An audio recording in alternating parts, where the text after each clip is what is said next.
राम मंदिर चढ़ावा चोरी की जांच चल रही है। चंपत राय और अनिल मिश्रा का इस्तीफा हो चुका है, लेकिन दोनों जांच के दायरे में हैं।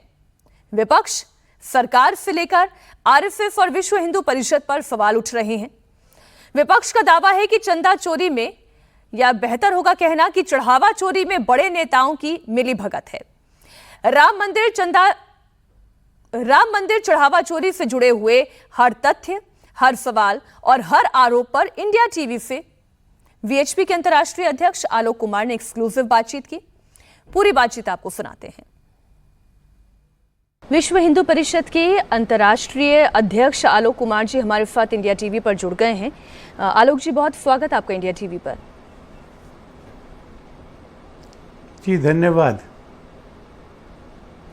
आलोक जी, आप वो पहले व्यक्ति हैं जिन्होंने ये कहा कि नैतिकता के आधार पर चंपत राय जी को इस्तीफा देना चाहिए। तो इसके लिए मैं सबसे पहले तो आपको बधाई देना चाहती हूँ कि आपने खुलकर ये बात कही, नैतिकता को मानदंड आपने रखा और उसके आधार पर ये इस्तीफा संभव हो पाया।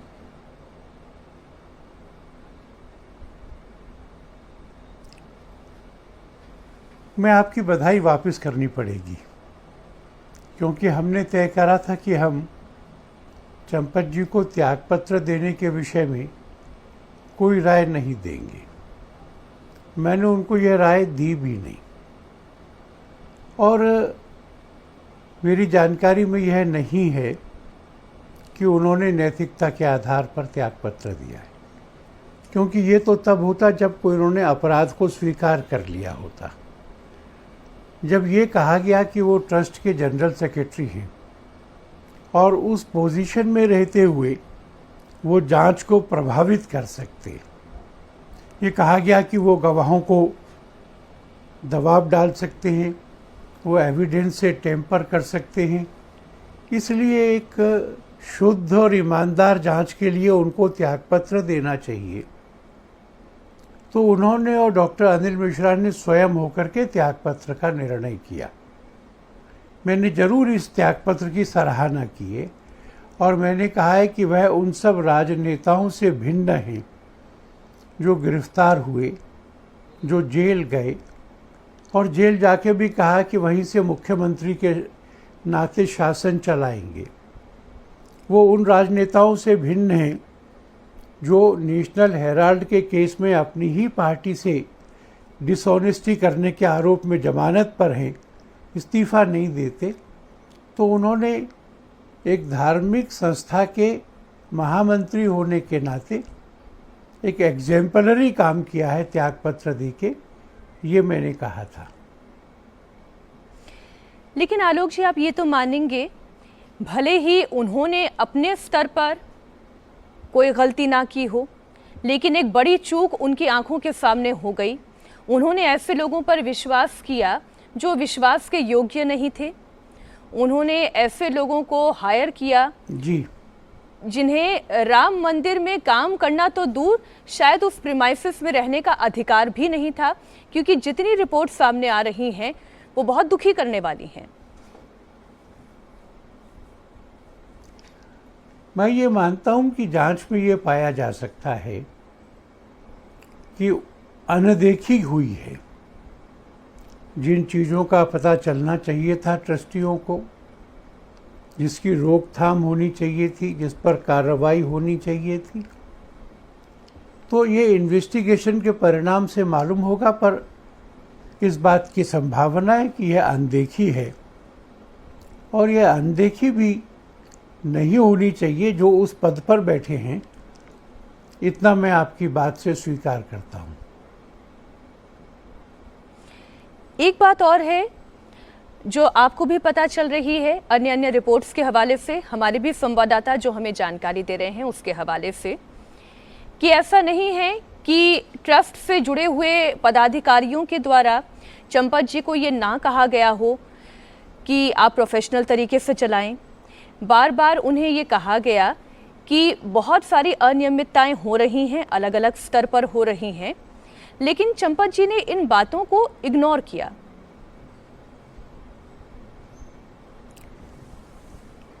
इस समय बहुत सारे आरोप उछाले जा रहे हैं। एक बार यह आरोप उछाल दिया गया कि काकभूषुंडी की मूर्ति, तीर कमान और चांदी की ईंटें गायब हैं। ट्रस्ट ने अखबार वालों को दिखाया, मीडिया वालों को दिखाया कि ये तो सब मौजूद है। इसलिए यहाँ वहाँ से जो आरोप आ रहे हैं उनको सुनकर के राय बनाने की ज़रूरत नहीं। इस बात की परीक्षा होनी है कि क्या वास्तव में उनके ध्यान में लाया गया था कि इस तरह की गड़बड़ियाँ हो रही हैं।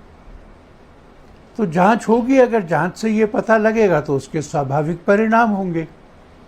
पर हम आज उस जांच को हुए बगैर मीडिया में सुन करके किसी बात को सच मान लें, मुझे लगता है कि ये ऐसा समय नहीं है। मैं अपनी पुरानी बात दोहराऊंगा, ये संभव है कि अनदेखी हुई हो, तो यह हुई है कि नहीं इसको एस्टेब्लिश होना है। अभी एस्टेब्लिश हो जाएगी तो फिर बात जैसे आगे बढ़नी चाहिए वैसे बढ़ेगी, उसका परिणाम होगा। पर आज उसको मैं मान लूं, ये मुझे फेयर नहीं लगता है। क्योंकि आलोक जी देखिए क्या है कि चंपत राय जी की भूमिका पर यह सवालिया निशान जरूर है कि अनदेखी हुई। इससे आप भी मेरे साथ सहमत हो रहे हैं जी। अनदेखी इस लेवल पर हुई है जी कि जो चोरी हुई है, जो कैमरे में कैद हुई है, जो रिपोर्ट सामने आई है, और ये मैं ऑफिशियल रिपोर्ट का हवाला देते हुए कह रही हूँ कि चाहे वो विदेशी करेंसी हो, चाहे वो देसी करेंसी हो, यहाँ तक कि 10 रुपए के नोट, 20 रुपए के नोट, 5-5 के सिक्के, 10-10 के सिक्के तक चुराए गए हैं। ये बिना किसी एक ऐसे सिंडिकेट के ऑपरेट किए बिना नहीं संभव था, जो वो चाहे टिन्नू यादव हो, चाहे अनुकल्प मिश्रा हो। इसमें बहुत लंबी फहरिस्त है।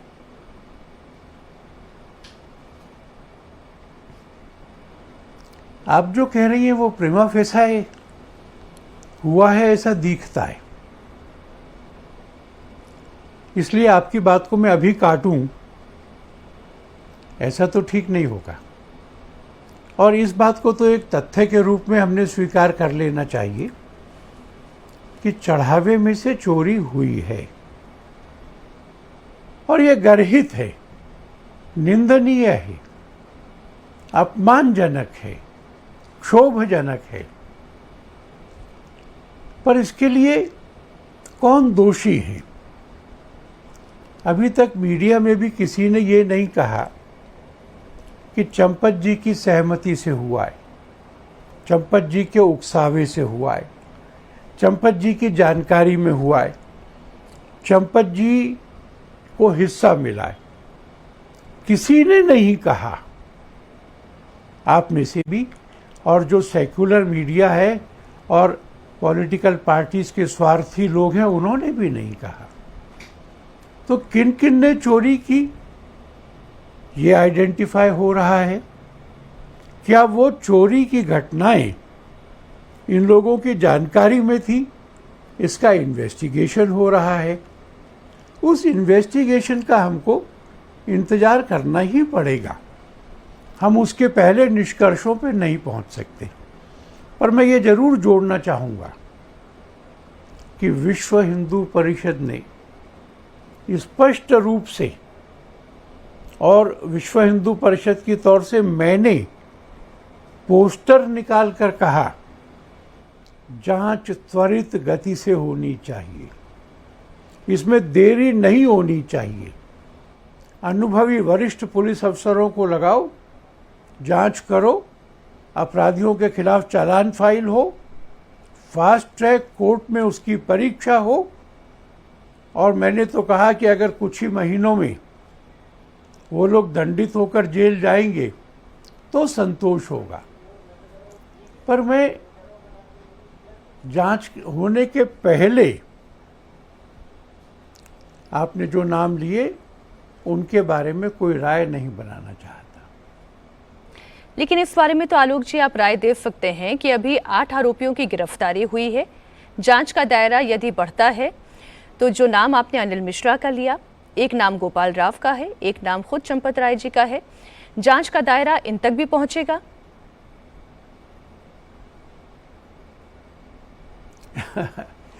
मैं आपसे आगे जाकर कहूंगा। जांच बढ़ती है तो होगा या दायरा फैला होगा, नहीं। जिस दिन ट्रस्ट ने एफआईआर फाइल की उसमें समग्र प्रकरण की जांच मांगी है। हमारी समझ यह है कि पहले दिन से ये दायरा उन सब आरोपों को कवर करता है जो आरोप इनमें से किसी पर भी लगाए जा रहे हैं। ये समय की मांग है और धर्म की भी मांग है कि पुलिस सब लोगों के ऊपर लगाए गए आरोप, इन तीनों पर लगाए गए आरोप, इस सब की विस्तृत विवेचना करके और सत्य तक पहुंचे। आप सही हैं, इस दायरे में इन सब को आना चाहिए, जांच के दायरे में।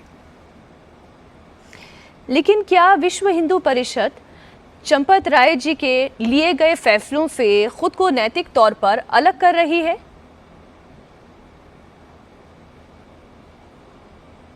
हम अलग हैं ही उससे। वो हमसे पूछ के निर्णय नहीं करते थे, करने की जरूरत नहीं थी। वो निर्णय हमारी जानकारी में नहीं होते थे, जानकारी की जरूरत नहीं थी। उन्होंने स्वतंत्र वहां के महामंत्री के नाते से निर्णय लिया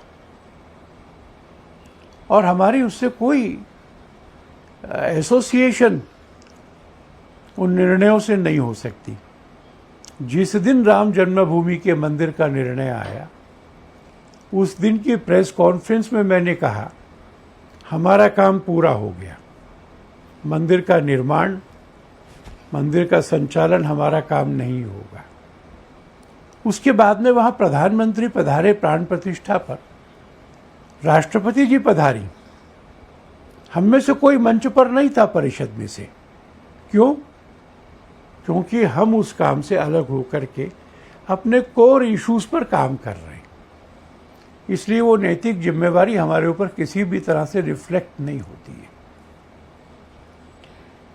लेकिन आलोक जी, ये आप भी जानते हैं कि अगर किसी भी एक पार्टी के एक नेता पर आरोप लगता है तो पूरी पार्टी को कटघरे में खड़ा किया जाता है। आज जब प्रतिष्ठा पर दांव या प्रतिष्ठा पर इस तरीके का आक्षेप लगा है, तो आज प्रश्न विश्व हिंदू परिषद से और संघ दोनों से पूछा जा रहा है, इनकी प्रतिष्ठा पर भी वो आंच आई है। आपकी बात जो मुझे उपयुक्त नहीं लगती। अगर किसी पार्टी का पदाधिकारी उस पार्टी के पदाधिकारी के नाते से कुछ करता है तो उसका रिफ्लेक्शन पार्टी पे पड़ सकता है। अब मान लीजिए कोई किसी सरकारी दफ्तर में काम करता है और वो प्राइवेट बिजनेस करता है, उसमें चोरी करता है, पकड़ा जाता है, तो क्या आप कहेंगी कि क्योंकि वो सरकारी नौकर है इसलिए सारी सरकार बदनाम होनी चाहिए? दो अलग अलग काम, दो अलग अलग भूमिकाएं। उन्होंने महामंत्री के नाते किया होगा वहां के, वो विश्व हिंदू परिषद के कार्यकर्ता के नाते नहीं किया है, विश्व हिंदू परिषद की जिम्मेवारी के नाते नहीं किया है। इसलिए अगर आप हमको जिम्मेवार ठहराने का प्रयत्न करेंगी तो आप इश्यूज को इतना स्ट्रेच कर रही हैं कि जिसकी पॉसिबिलिटी ही नहीं है। What ever he has done in the separate capacity. ये मैंने इसलिए आपसे पूछा क्योंकि शुरुआत में आपका जो वक्तव्य था वो ऐसा आभास करा रहा था कि चंपत राय जी को वीएचपी प्रोटेक्ट करने की कोशिश कर रही है।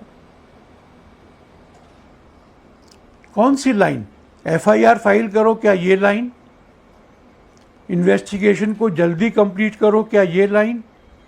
फास्ट ट्रैक में मुकदमा करो, क्या ये लाइन? और जो भी दोषी पाया जाए, ये लाइन? ये इंटरप्रिटेशन एफआईआर की कि सब लोग इस जांच के घेरे में हैं, ये लाइन कि किसी को बचाया नहीं जाना चाहिए। आप एक लाइन ऐसी ढूंढ के बताइए मेरे वक्तव्यों में या परिषद के और वक्तव्यों में जिसमें हमने किसी भी आरोपी का, अभी तो आरोपी भी नहीं है, वो चालान में होंगे अगर होंगे तो, बचाव हमने नहीं किया है। हम एक नैतिक धार्मिक संगठन के नाते से इस बारे में अपनी जिम्मेवारी समझते हैं। आलोक जी, एक खबर आपने भी देखी, अयोध्या बार एसोसिएशन ने कहा कि वो आरोपियों का केस नहीं लड़ेगी। इस पर आपका क्या विचार है? मेरा क्या विचार है, उन्होंने निर्णय किया, पर मैं दो बातें जानना चाहता हूँ। अभी खबर आई थी कि किसी एक जगह पर 9 लोगों ने ट्रेन में 2 अंग्रेज महिलाओं से बलात्कार किया। अब अगर ये 9 लोगों में से कोई लोग अयोध्या के किसी वकील के पास जाएंगे तो क्या वो उसका केस लड़ेगा कि नहीं लड़ेगा? केस तो लड़ा जाना चाहिए। एक मुकदमे हुआ था, तो इस केस को अपवाद क्यों बनाया जाना चाहिए? एक केस आया था मोहम्मद रफ़ी का 2011 में सुप्रीम कोर्ट में। उसमें उन्होंने कहा था कि संविधान का आर्टिकल 22 प्रत्येक नागरिक को to be defended by a lawyer इसका अधिकार देता है, और इसलिए उन्होंने कहा था कि कोयम्बटूर की बार एसोसिएशन ने यह जो प्रस्ताव पास किया है कि हम कोई इसका केस नहीं लेंगे, ये असंवैधानिक और अनैतिक है। मैं चाहूँगा कि अयोध्या बार एसोसिएशन के लोग उस जजमेंट को जरा सा देख लें। आलोक जी, इस वक्त विपक्षी दल, खासतौर पर कांग्रेस हो, समाजवादी पार्टी हो, वो ये मांग कर रही है कि एसआईटी की जो रिपोर्ट है उसे सार्वजनिक किया जाए। इस पर आपकी क्या राय है? बड़ी विचित्र मांग है ना, बड़ी विचित्र मांग है। माने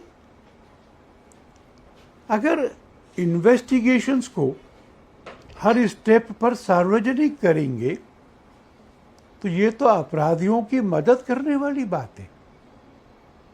इन्वेस्टिगेशन प्रोसेस पूरा होगा तब सार्वजनिक करेंगे।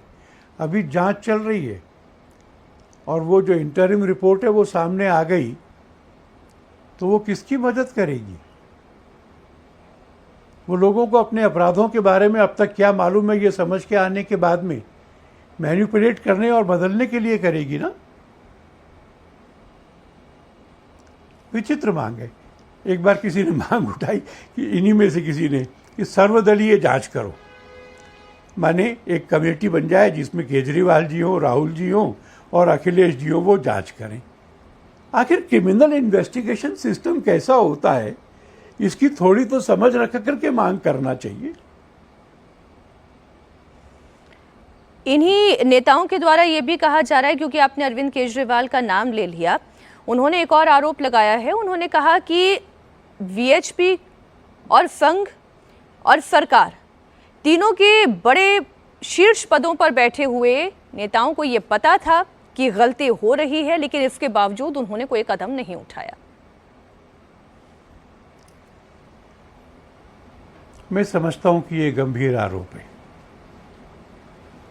मैं समझता हूं कि जो जांच कर रही है पुलिस, उसने इनको समन करके बुलाना चाहिए, इनका बयान रिकॉर्ड करना चाहिए, किस आधार पे कहा है वो आधार समझना चाहिए, और अगर ये निराधार है, झूठ है, गैर जिम्मेवारी से दिया गया है, तो ये सनसनी फैलाने वाला, ये अशांति और असंतोष बढ़ाने वाला, ये हिंदू भावनाओं को भड़काने वाला बयान, ये र्यूमर मॉन्गरिंग भारतीय न्याय संहिता के सेक्शन 353 में एक दंडनीय अपराध है। और अगर इन्होंने ये हल्के में दिया है और इनके पास कोई आधार नहीं है ये कहने का, तो इन पर भी मुकदमा चलाकर जेल जाना चाहिए। आलोक जी, आप ये तो मानेंगे कि ये जो कुछ भी सामने आया है, जो कुछ भी तथ्य उजागर हुए हैं, उससे आम लोगों को बहुत ठेस पहुंची है, राम भक्तों को भी बहुत ठेस पहुंची है और आपको खुद भी निजी तौर पर बहुत ठेस पहुंची है। ऐसे में भविष्य में कोई घटना ऐसी ना घटे, इसके लिए आप लोग क्या मंथन कर रहे हैं? हम लोग मंथन नहीं कर रहे। ट्रस्टी मंथन कर रहे हैं, राम जन्मभूमि तीर्थ क्षेत्र के ट्रस्टी मंथन कर रहे हैं। और उन्होंने ये हमको कहा है कि अनुभवी प्रशासकों को ला करके, जिम्मेवार, अनुभवी, ईमानदार, आधुनिक सिस्टम्स का उपयोग करके, एस्टेब्लिश्ड प्रोसीजर्स को डिवेलप करके, गैजेटरी इक्विपमेंट्स का उपयोग करके तीनों काम करेंगे। पहला कि राम जी का 1 रुपया भी कहीं नहीं जा पाए।